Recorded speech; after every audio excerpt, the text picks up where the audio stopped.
Okay, I am going to go ahead and get started. We'll start getting through some of the announcements we have and everything like that. And so, and then I'll go ahead and introduce Josh. So we'll probably, at the end, we'll take a bunch of questions. If you feel like you need to leave at the end of this, go ahead and just get up and leave at the end. Even if Josh, you can leave during it, right? It's no problem. So, and then afterwards, we'll probably have a discussion here. Feel free to come up and ask Josh questions. We'll probably take him just up the road, either here or something, for a beer afterwards. So you're welcome to join us for that, those of you that can. So thank you guys for coming to the Superheroes of Science. I'm looking at my crowd tonight, and everybody here is familiar with RAIN and knows everything it does. If not, make sure you talk to somebody in a Parrot T-shirt or a RAIN T-shirt, and they'll let you know what RAIN's all about and our programs. So I want to thank our sponsors. We have a lot of sponsors, and we're so happy. So Sprague, Ferguson, Russell Family Foundation, CenturyLink. We are going to get fiber someday in here, synchronous fiber.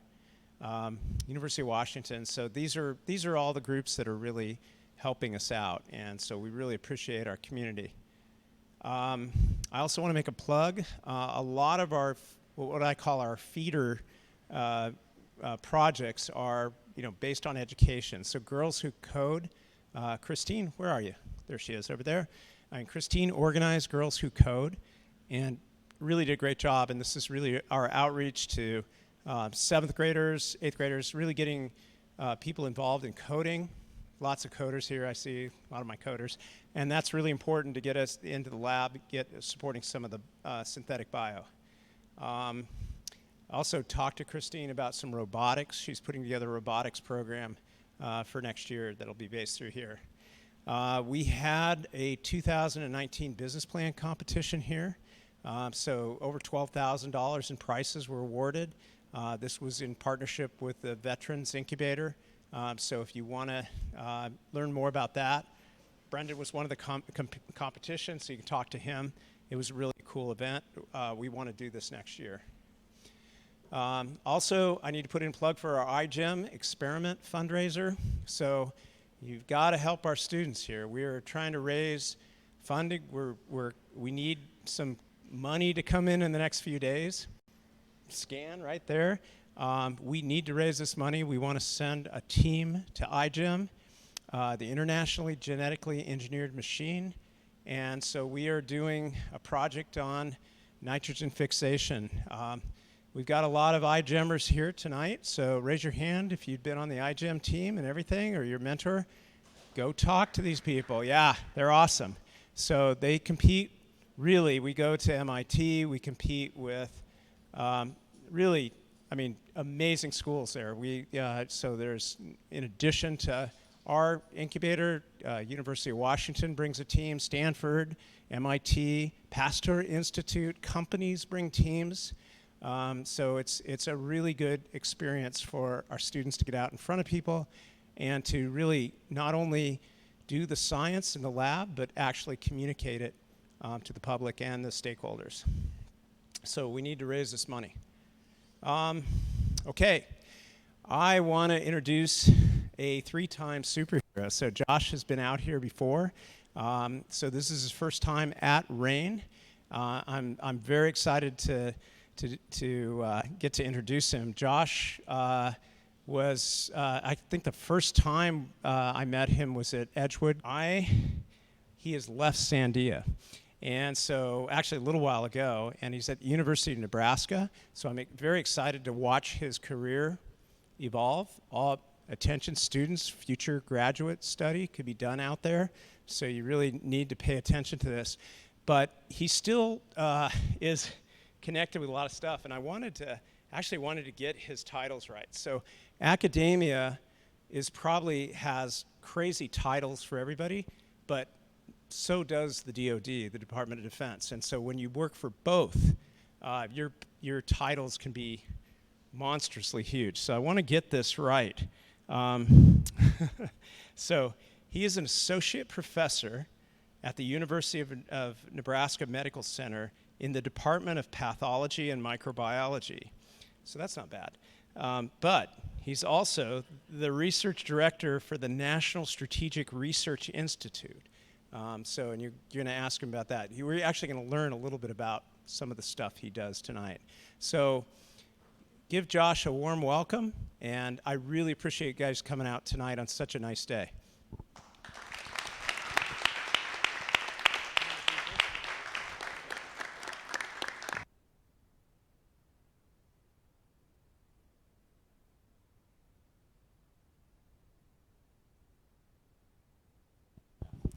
Hello, hello.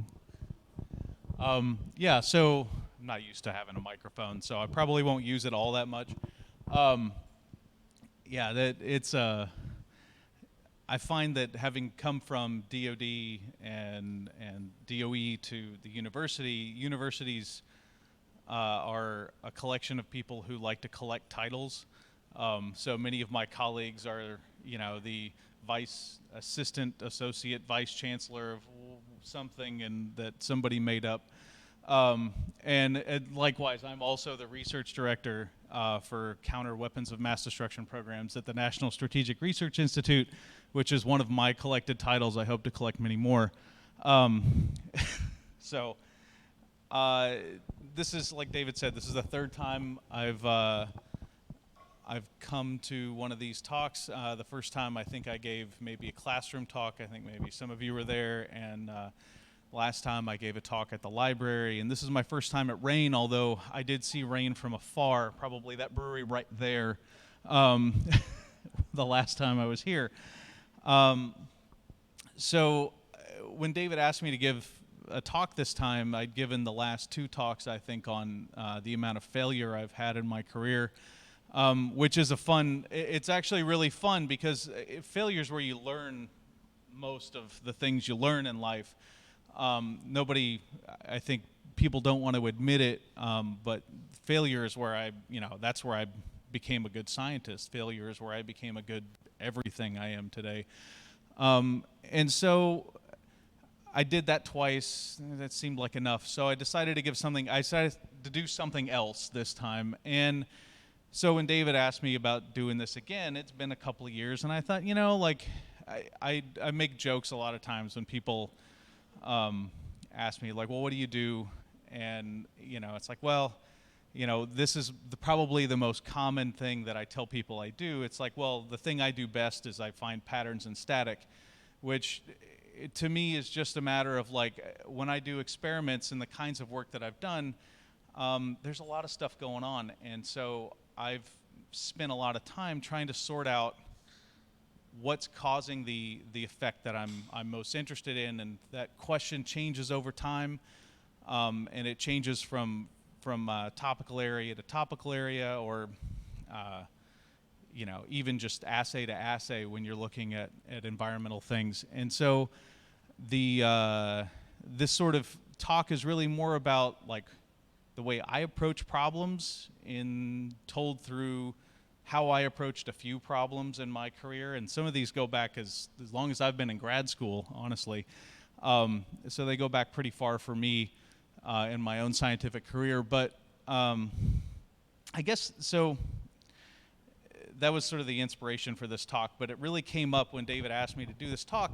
I had just had a conversation with a program manager at DHS, and I told David this story like right before we did this. And I've been doing work in biodetection now for something like 15 years, and my big inspiration for getting involved in that was not only the job that I took out of grad school, but also the fact that the first thing that happened when I took this job is they wanted me to start testing new sensors.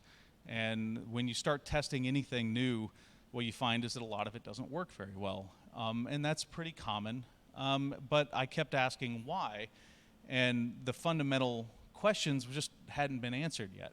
And so I kept asking why, and I even yesterday I think I probably asked why as I was making this talk.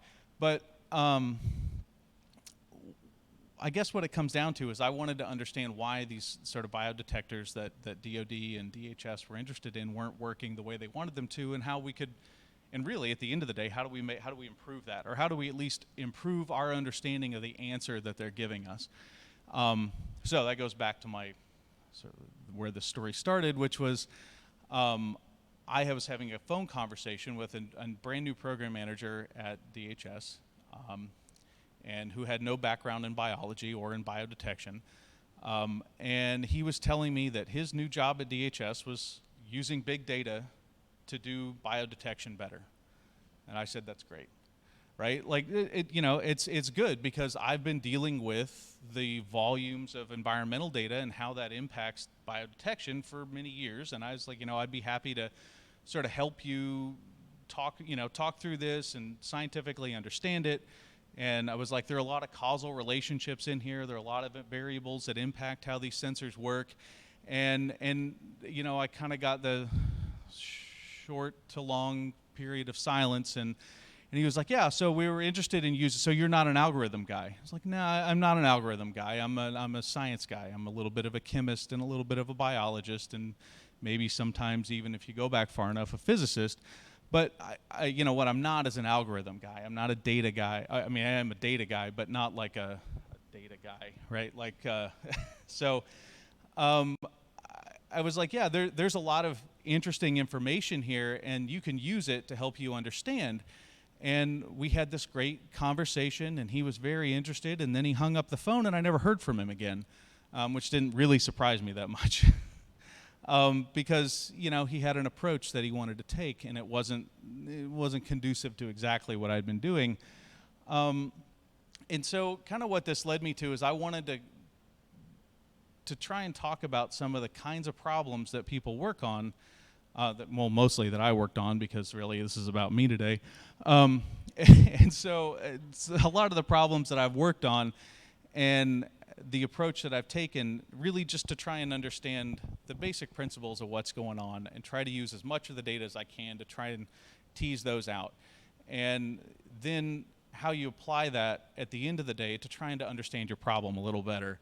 And no, it's not a big data approach. It doesn't have that sort of, like, none of this is all like very, if I use statistics, they're super simple because I'm terrible at them. But I think at the end of the day, what you really are trying to find out is why your thing doesn't work the way you think it does, and how do you understand how it works at the end of the day, right? And everybody, if you're using a big data approach, if you're using a small data approach, if you're just trying to use like the basic science to understand it, really, the end of the day, what you want to know is how does my thing work, and how can I make it work better? And this is sort of a way, especially when you take something out of the lab and into the real world, how does that change how your thing works? And so environmental data is obnoxious because there's so much of it and because it changes all the time. And trying to understand or measure all of these variables is really difficult. And sometimes it's not possible. Sometimes you really don't know what your largest effects are. And so understanding some of the relationships, if you can just start to pick out the high points, well, it oftentimes really demonstrates the important part of what you need to understand. And the temptation, I guess, I'm all for using the best analytical methods to do whatever work you're trying to do, but what I would really hope to avoid is using analytical methods in the absence of trying to understand the science. So, there's a lot of things that when you start looking at the data, considering the time scale, considering the actual biology or chemistry or physics of what's going on, the time scale can help guide a lot of that. Man, that's really blue. It's actually really white. It's really blue here. So, and then just looking for some straightforward relationships that can help you understand the data, and maybe like they're straightforward to you because of your scientific background, or maybe they're fairly straightforward and obvious. So this is sort of my last joke slide.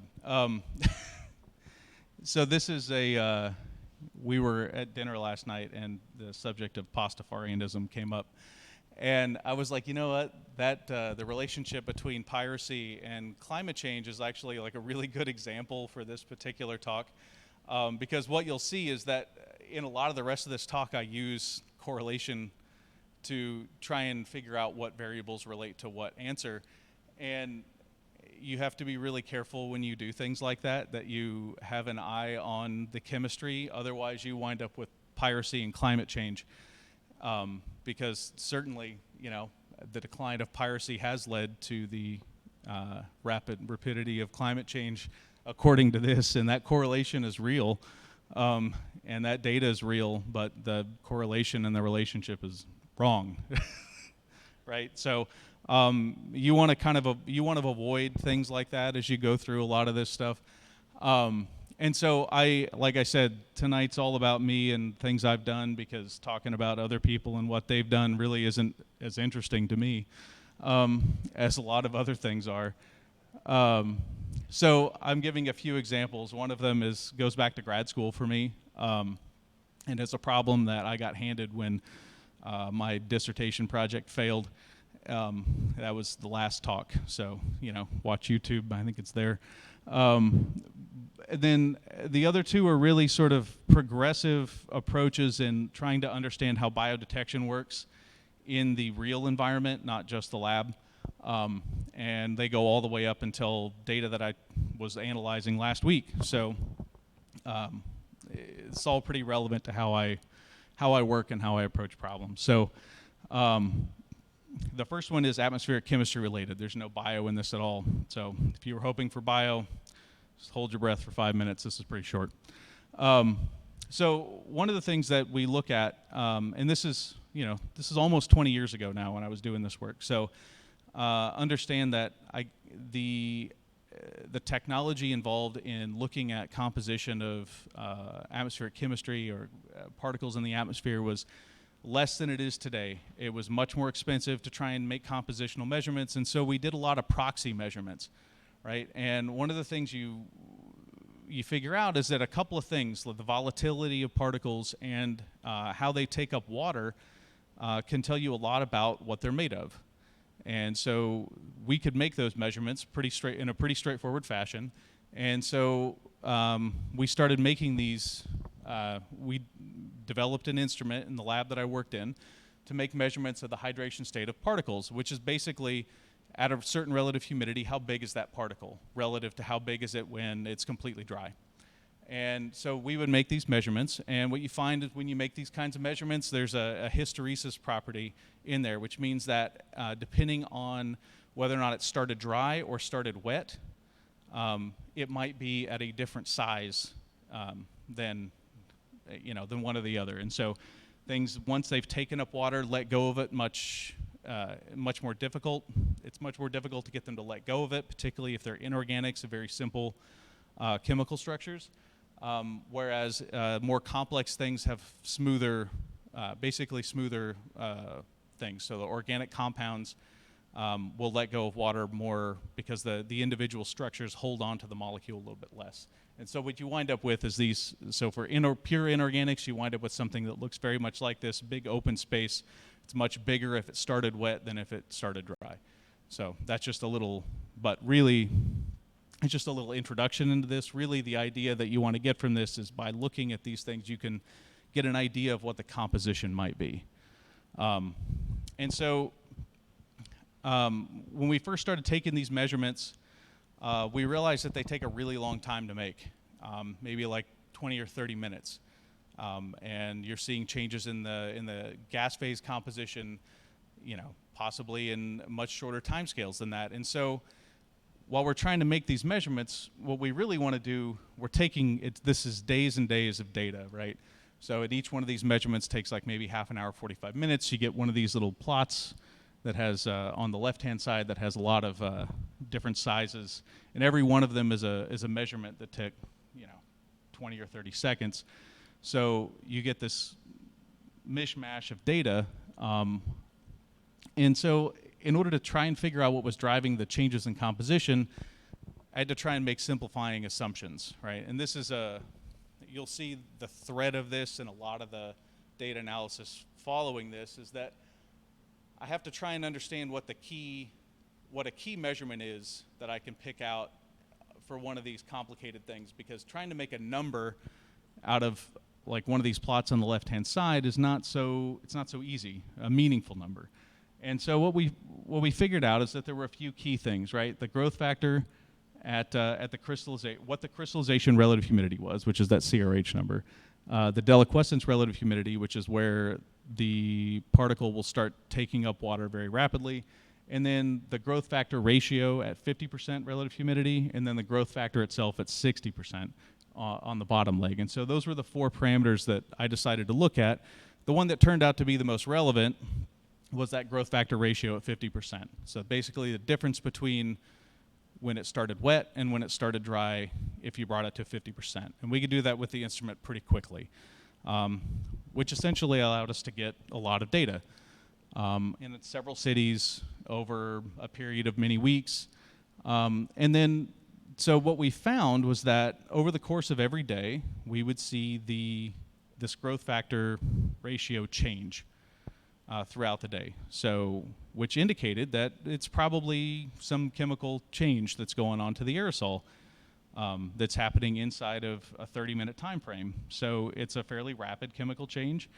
And we're seeing something happen. And so in order to try and understand what that was, because I didn't have in this experiment a bunch of gas phase measurements, I didn't have any particle composition measurements. All I had was basic meteorology, relative humidity, temperature, and some basic air quality measurements, and this measurement of that I basically made up of looking at the hygroscopic property of this particle. And so if I wanted to understand the change in the composition, I had to try and relate the two, and I had to try and make it make sense with some kind of chemistry, right? So that's what we did. I looked at basically what this ratio related to as in terms of what the growth factor was, and what I found is that it correlated to ambient temperature and ambient RH, and primarily, and that there were only a few chemical changes that we would have predicted that would have changed the growth factor in the way we had. So the way we observed. So I ran some models, some really simple chemical partitioning models, and what I found is that it had to have been sulfate that caused the problem, right? That caused the change in the only change that we observed. It was either sulfate or nitrate. There's no nitrate in the area of the country that we were working in. Not really. It was mostly sulfate in the gas phase. And so it had to have been cycling of sulfate in the aerosol phase that caused the problem, or that caused the change that we were observing. And this is interesting because this goes back to not only, so this I guess maybe at the time I probably didn't appreciate why this was important. But production of sulfate in the urban environment has a lot to do with and the uptake of water. The uptake of water has a lot to do with visibility, things like smog, right? So if you're producing a lot of these soluble inorganics, it's going to change people's perception of what the smog looks like, because the particles grow with humidity, and you get that, you get the decrease in visibility that people associate with urban smog. And so this was sort of my first, again, this goes back to early dissertation work for me, but this goes back to the first time I had to put the environment that I couldn't measure everything in perspective with the thing I cared about, which was how does this impact the urban air pollution problem. Shortly after leaving graduate school, I was recruited, as David said, to go to the Edgewood Chemical and Biological Center, and I learned about biodetection instrumentation, which is just another, for the most part, just more aerosol detection equipment. And being a good PhD who was mired in his own world, I started thinking about, well, how does what I already know, which is atmospheric chemistry, apply to this problem? And for about 6 months, I couldn't figure out the answer to that question. But as I started doing more testing of these detectors, what I found was that they did really good in the laboratory tests that we presented them with. They could detect things when we wanted to. they gave us, generally speaking, the right answer, but everything I was getting from the people who were paying us the money was that when they took these things to the field, they didn't work right. They didn't produce the answers they expected. They didn't detect things when they were supposed to, or they detected more often than not, detected things when there was nothing there for them to care about. And so I had a lot of questions about why that might be. And it occurred to me during this time that maybe that had something to do with what else was going on in the environment. Some of the initial work that I did, and this is related to that, I decided that maybe it was something with the other aerosol that were present in the environment with the things that maybe we cared about or didn't, and maybe those impacted the ability to detect, because bioaerosols, the military cares about bioaerosols that will kill you. The public health community cares about bioaerosols that might make you sick or might give you allergies. The reality of the situation is that there are bioaerosols everywhere, all the time, and that they're subject to the same kinds of chemical processes that air pollution aerosols are affected by. And so what I wanted to do was try and figure out how those processes related, and this is probably the first attempt I made at doing that. And so I answer a lot of these problems in the environment by trying to measure as many things as I possibly can, because one of the things I learned in graduate school is that I didn't have enough measurements. And so I tried to measure more things. So I measured aerosol in every way I knew how, every way I could afford to at the time. And then I went back to measuring as many environmental variables as I could make, which at the time wasn't all that many. Temperature, relative humidity, wind speed, right? Temperature and relative humidity, if you went back to the previous section, like I felt like I could get something out of that. And the wind speed, I thought maybe would give me, wind speed and direction might give me an idea of the source, right? So bioaerosols have a source in the environment, whether it's trees and pollen or bacteria from something or the other. They all come from somewhere. And so my idea was that, well, I have a source look, and then I have something that just looks like the ambient environment and how that might impact things. And so I started looking for relationships between when a biodetector that I had gotten was telling me it saw biological particles and what the concentration was to what the ambient environment looked like at that time. And so when I first looked at this is what the data looks like, just the raw data. And I think probably to most people it looks like squiggly lines, which in fact it looks to me also like squiggly lines. But what you find is that there's some relationships. Relative humidity and temperature have a well-known relationship. When it's warmer, the air can hold more water, and so typically you get lower relative humidity, because relative humidity is a comparison between the maximum amount of water the air can hold and the water that's currently in the air. And so you get an inverse relationship between RH and temperature if the absolute amount of water in the air isn't changing, which it always is. So you get a loose relationship between those two variables.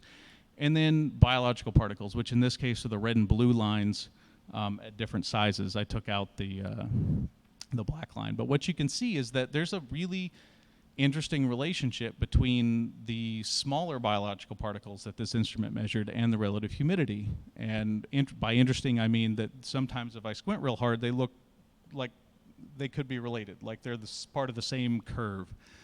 But establishing that significance isn't all that straightforward. The first thing I did was try and do a correlation between all of the data, all the relative humidity data, and all the biological data. And what that produced was garbage. Nothing of any use. And so then I started thinking about it in terms of, well, what about the time scale? So diurnally, I know that sort of in a 12-hour day period, like daylight period, right? So I'm going to look at this relationship in a period where there's daylight and a period where there's dark and successive, and I'm going to treat them as independent time periods. And when you start to do that, then I actually started to see a little bit of a relationship, right? And what I saw was that some days I got really good relationships, right?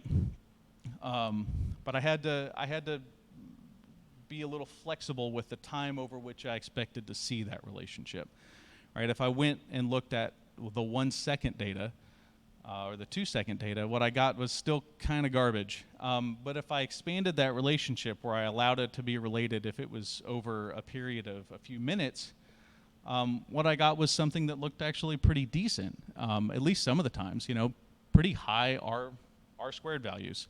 So there's your first attempt at statistics for me, which is just looking at the Pearson's R squared value to look at goodness of fit, right? Linear goodness of fit. So,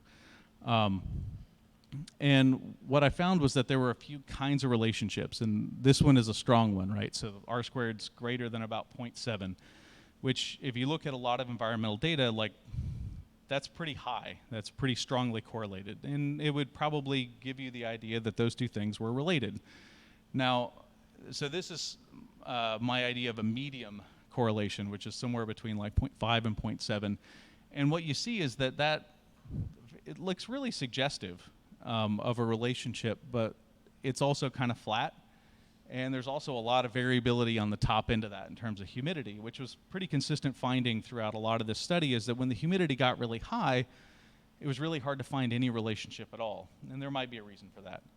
And then sort of like my poor category, the red, I like stoplight charts when it comes to looking at like complex data like this, because I feel like it gives the reader something to focus on, right? White is nothing, red is and green is really good. And so I tend to put things in these stoplight charts, but what you find here is that these things where the correlations were bad were really just really flat, right? The relationship doesn't look too bad, but the statistics tell you that it's a pretty flat relationship and that it's really hard to be definitive about whether or not that's a good fit or not, because it's so flat, because the bioaerosols in this case aren't changing very much. And then you see some of these other ones where the R squared value, the relationship's actually in the opposite way. Even though the R squared is really good, the relationship looks exactly the opposite of the other good relationships. And what you find is that that's when the relative humidity doesn't change very much. So that relationship probably not terribly meaningful, simply because you're not seeing a lot of change in one of the variables. And if you're not seeing that, then you really aren't seeing, you're not going to be able to discern a relationship even if it's there.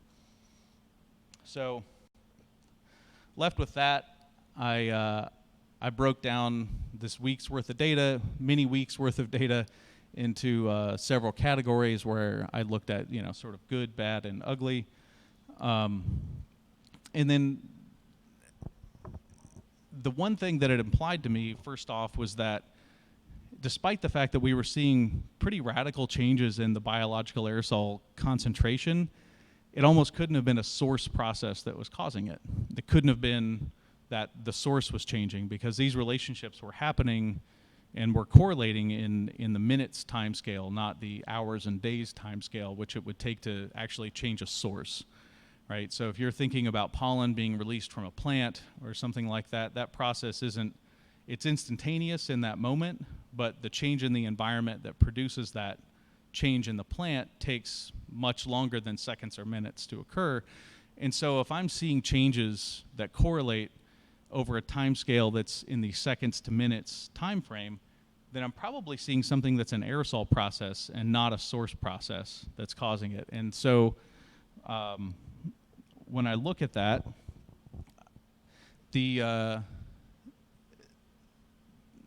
what I saw overall was that the wind variables, wind direction, wind speed, correlated in general very poorly with the bioaerosol concentration. Again, reinforcing this idea in me that it wasn't a change in source, right? If you saw a big change in wind direction, it might mean that you were getting aerosols from a different source and they were a higher or lower concentration, and that might explain that on that kind of time scale. But that wasn't what we were seeing. We didn't see a good correlation with where the aerosol might be coming from. What we did see was a correlation with the immediate temperature and relative humidity. And so the only thing that would have caused that was that those variables were changing how observable the bioaerosols were. So they were either changing the fact that, so this was a fluorescence-based measurement, they were either changing the fluorescence of the particle, making them look more like bioaerosols, which upon closer inspection was probably not true, because adding water to a particle won't make it more fluorescent, it'll actually make it less fluorescent. So because your volume of fluorophore as a function of, the fluorophore as a function of volume actually goes down if you're just adding water. So the only thing it could be was that it was actually growing up aerosols from a smaller size into a size that was more observable by the instrument, which means that the bioaerosol concentration wasn't really changing. It was just my observation of it was changing. I just looked at it. I was able to see things I couldn't see before, which told me that bioaerosols must have some hygroscopicity, despite the fact that most biological organisms aren't terribly hygroscopic as a particle. Parts of them might take up water, but realistically they don't. They're organic, they're complex, and their relationship with water is sort of hit and miss. But other things in the environment, other processes could be affecting that relationship with water. And so we did a bunch of experiments in the lab. And this is another hallmark of the work that I do, is that I do a bunch of stuff in the environment and I try and figure out what's happening, and then I take those answers and I go back to the lab and I want to see if I can actually make it happen in the lab. And so what I found is that I could really only make measurements, and this is the same kind of graph I showed in the first set of things, where I'm looking at the hysteresis behavior of these biological aerosols. In this case, this is MS2 grown in E. coli. It's a virus-free E. coli, and it's a really common to work with in lab, especially in biodefense labs. Everyone uses MS2 as a virus simulant, even though it's probably the worst simulant for a human virus I could think of, other than the fact that it's made up of like 2 proteins, which makes it super simple to study. And dominantly the reason I studied it for so long is because anything that was happening to it I could relate back to 2 proteins I knew the sequence of really well. So people cheat at science all the time. So you gotta ask a question you can get an answer to, right, at the end of the day.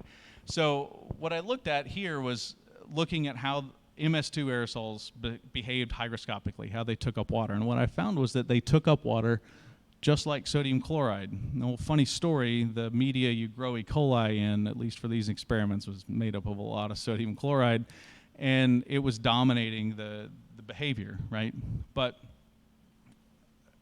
in the ambient environment, everything grows in something, right? So even the bioaerosols that we had some salts attached to them. Those salts can also form by the same processes, presumably by the same processes I demonstrated in the first set of experiments.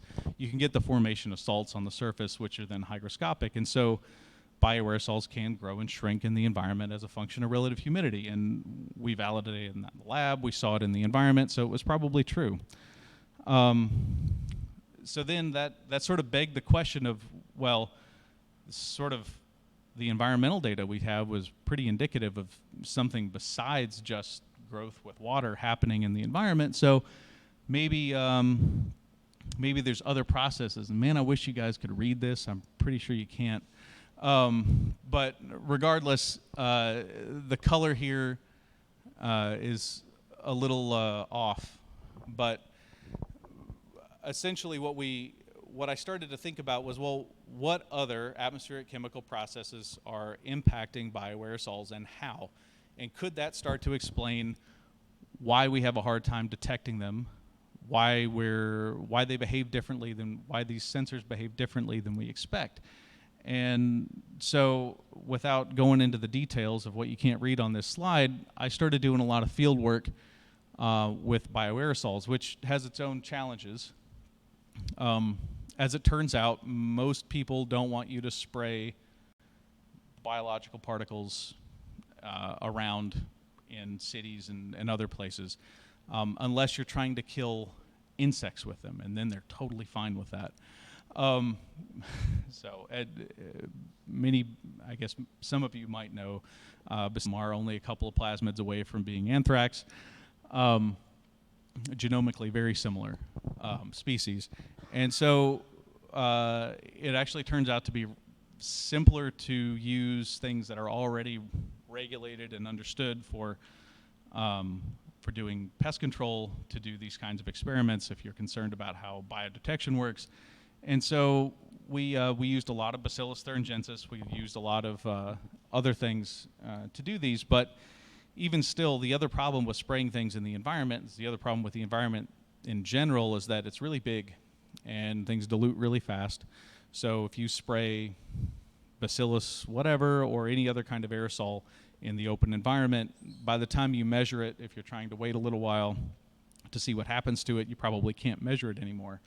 And so these chambers actually turn out to be the easiest way to contain an experiment and still retain them. And I'm not going to go into a lot of detail, but many years of my life and other people's lives were devoted to trying to figure out how to be as representative of the actual ambient environment inside a chamber that you put outside as you possibly can. And so these chambers are effectively designed to contain what you put in them and allow everything from the outside in and out and let it fluctuate as naturally as possible, including sunlight. So we had now some chambers that we could take outside and put some stuff in, and we could let the ambient environment change like it wanted to, and then we could just literally measure everything that was happening around it. We collaborated with the University of Houston in a lot of these studies, who was running an environmental site close to where we were doing our work. And so we got all these environmental variables, which is phenomenal until you actually have to deal with the data, which becomes instantly a problem because everything in the environment is changing all the time. And when we look at the background aerosol, we get something like on the left-hand side where you see like growth and shrinkage throughout the day, indicating there's lots of chemistry going on. You see diurnal patterns in the gas phase species, which are shown on the right, and eventually you have a table like this eye chart that I have here at the bottom that basically is the representative concentration of something or the other during the period where we were doing a study. And that's a large simplification of a lot of the data here, but it's still a complicated data set, and there's still a lot going on there, and trying to relate one to the other becomes really problematic. So at the same time, we made a few biological measurements that made sense to us based on how people do biodetection right now. People try and culture them. So we cultured everything that we were putting in the chamber. People run PCR to determine whether or not there's something there and what it is. So we ran PCR assays on everything we did. And then people use fluorescence, and there are different instruments that do different things, and so we did literally everything. I have a colleague who makes the most sophisticated biological fluorescence measurements that can be made. And so we made his measurements, and we bend them to look like other less sophisticated instruments, and we also tried to learn as much as we could from the spectra that we got. So we have a lot of biological measurements. We have a lot of atmospheric measurements. And then, so what do we do with all of that together? And that becomes a real problem, because it's real easy to say, well, the viability of this particle, let's say it's Bacillus thuringiensis, changes a lot over the course of a day or of 3 hours when you're changing it. It decreases in viability, or it stays the same sometimes. And that's what we would find, is that some of the days you would get where the viability of Bacillus thuringiensis didn't change at all during 3 or 4 hours or even 8 hours. And some days it would decline really rapidly. And so there has to be something going on environmentally, right? There are lots of obvious or potentially obvious answers to this. One of them is sunlight. Everyone knows that UV kills viruses, right? So UV does DNA damage, which impacts the stability of viruses. That's why why people go outside when they're sick, because the sun makes them well again. There's some truth in that, right? But there are lots of other things that were happening, and sunlight didn't always explain everything. And what I wound up having to do was going back to a lot of these correlations and trying to find relationships between the vast array of environmental variables we were able to measure and the different kinds of biological measurements we were able to make at the same time.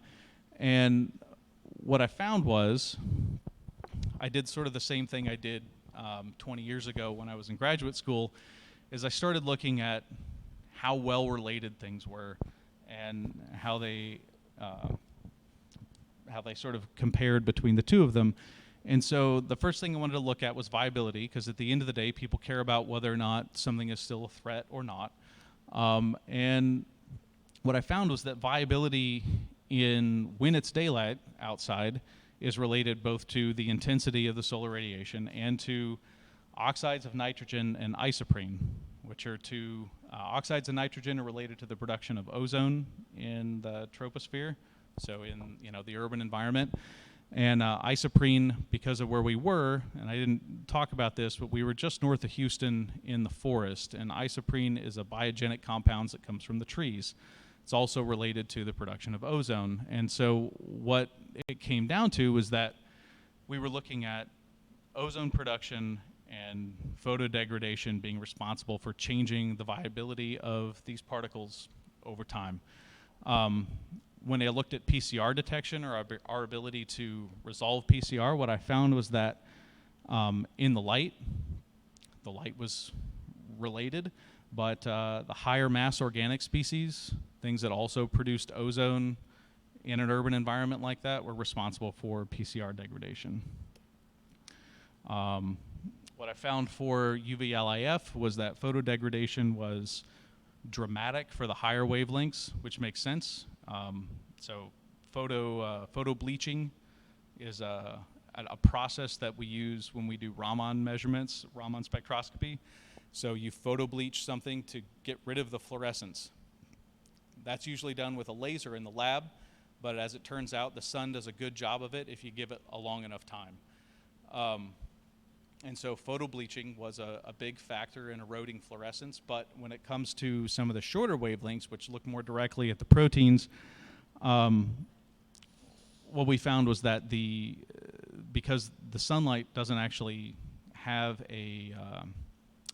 so the solar spectrum sort of cuts off around 280 nanometers, which is about 20 nanometers above where the shortest fluorescence excitation wavelength is.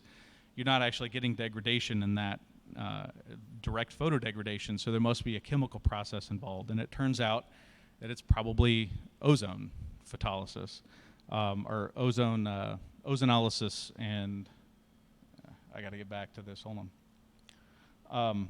So it's ozonolysis and hydrolysis of that particular amino acid.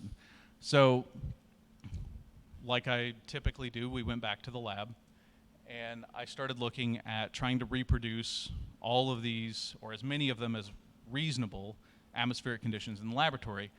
And what I found was that what I could reproduce in the lab, the most significant variables were the ones that we found that occurred also outside. So that's very reassuring to me that the kinds of measurements we're making outside translate well to the lab, and that I can start to figure out what the mechanism for destruction is, or for erosion of something. And so one of the key mechanism we found is actually related both to changes in viability and changes to fluorescence at the shorter wavelengths, and that is the destruction of tryptophan via an ozonolysis hydrolysis process, which is described in the diagram here. I'm sure you can all make sense of that. The key finding is actually that it's not just, so the ozonolysis will destroy the viability on its own. It will break the protein to an extent that it can no longer, that protein is no longer functional. However, in order to change the fluorescence, you have to have water vapor to hydrolyze the ozonolysis product and make it non-fluorescent at that wavelength anymore. And when we first saw this, we thought, oh, well, this probably isn't the right process, because that product, the informal kynurenine, which is down here in the middle and sort of at the bottom there, like that's fluorescent. And we would see that because we're looking at, it would be fluorescent at 350 nanometers, and we would see that.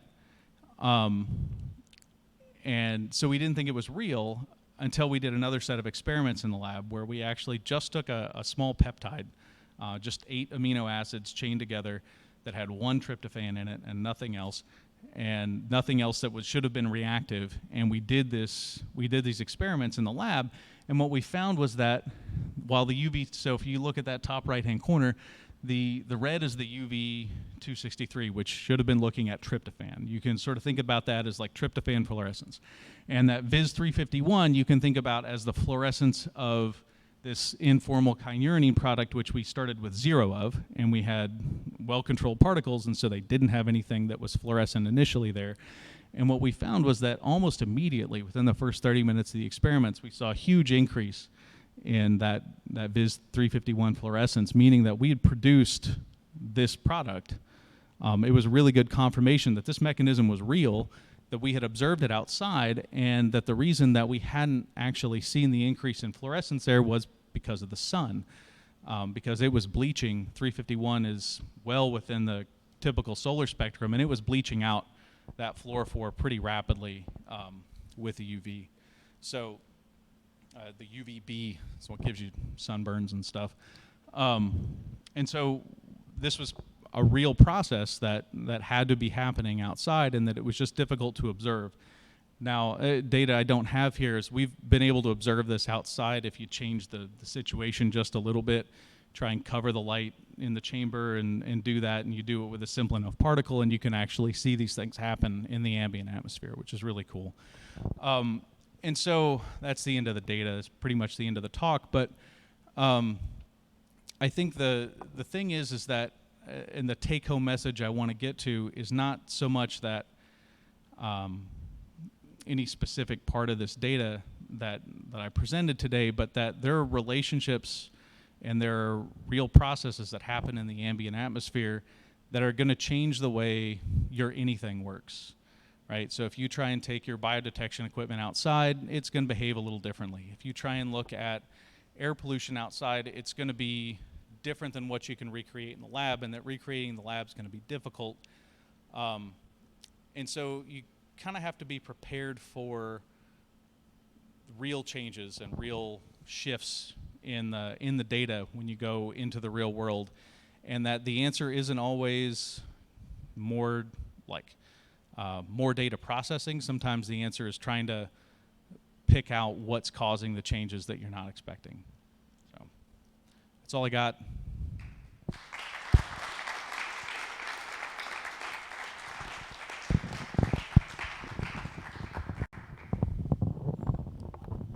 Questions? Does anybody have any questions? The holder's really small.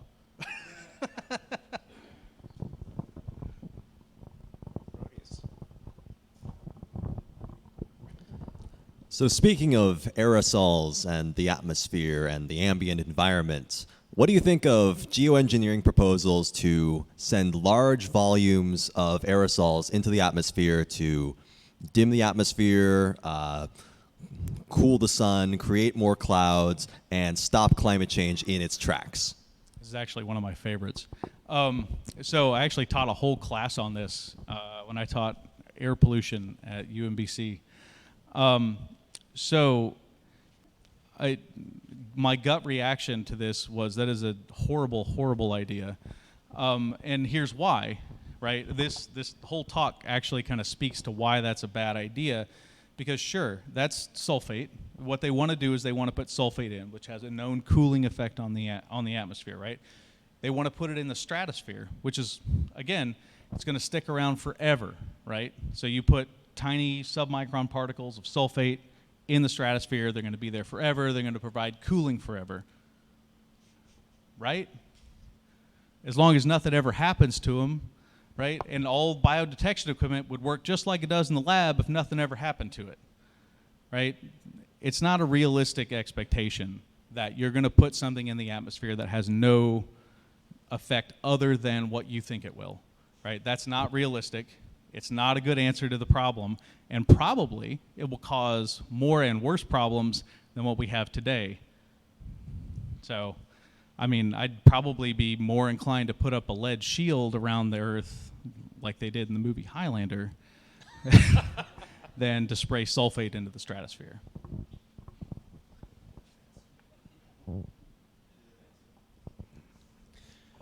Yeah, so you've clearly done a lot of research, and especially having the title now, you've gained the title of director. It's my first of many new titles. I hope. Which is fantastic. Congratulations.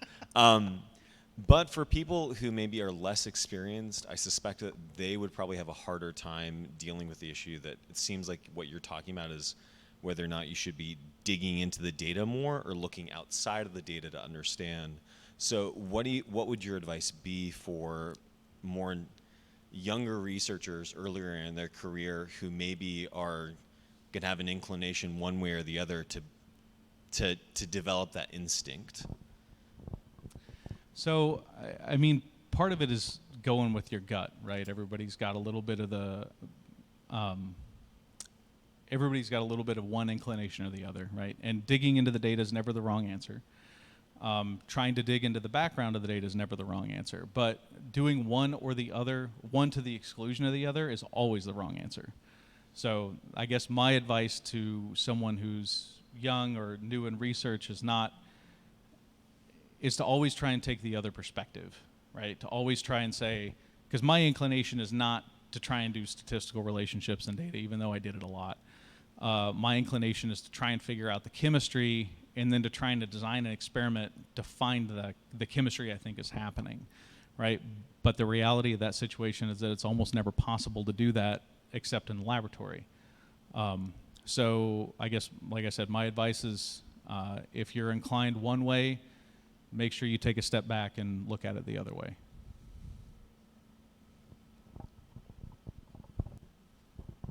Coming back to the topic of cooling the country in one way or another with aerosol products, contrails, my brother has a theory that there is an initiative to put contrails up and down the West Coast and cool the continent that way. Do you know anything about that? Is he crazy?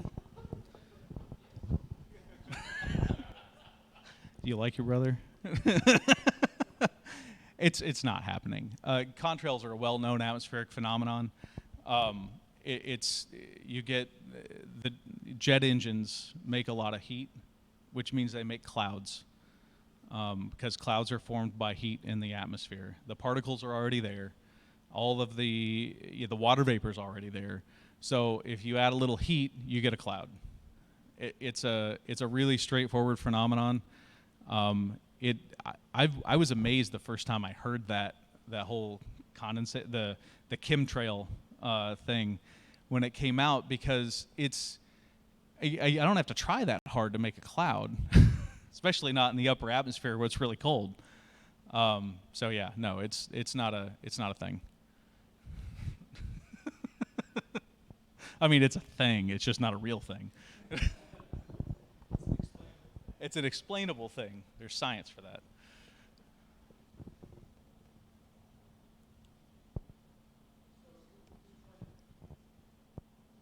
You pointed out the, I don't know what you call them, sort of like boxes that you're using out in the environment to sort of control conditions to some extent. How are you deciding? I mean, I imagine that's a sort of a different team to some extent working on building those.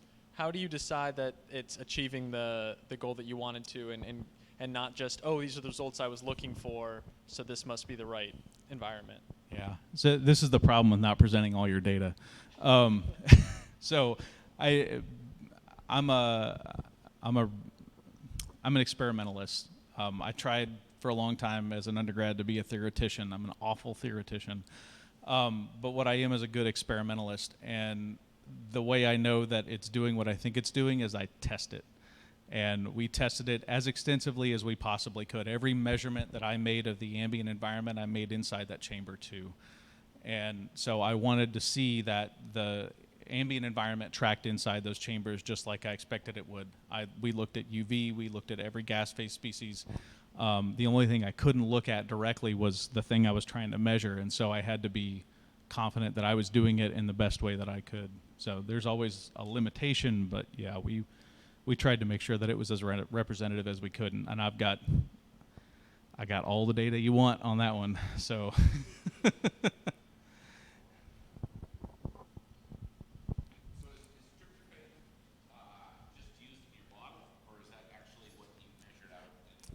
So tryptophan's an amino acid. It's the same thing in turkeys that makes you tired. It's part of proteins, and it turns out to be fluorescent when you hit it with low wavelength UV light. So if you hit it with something that's 263 nanometers, which is a little deeper than anything that makes it through from the sun to the surface of the Earth, it'll fluoresce in the visible spectrum, and you'd be able to see that. Visible in UV a little bit. But it's a really common amino acid in many proteins. It's certain proteins have a lot more of it than others. It fluoresces because it's got a ring structure, and rings, typically those ring structures produce fluorescence. Yeah. It's predominant in biological organisms, to include the bacteria that we're studying, to include pieces of proteins, to include turkeys and humans and all that.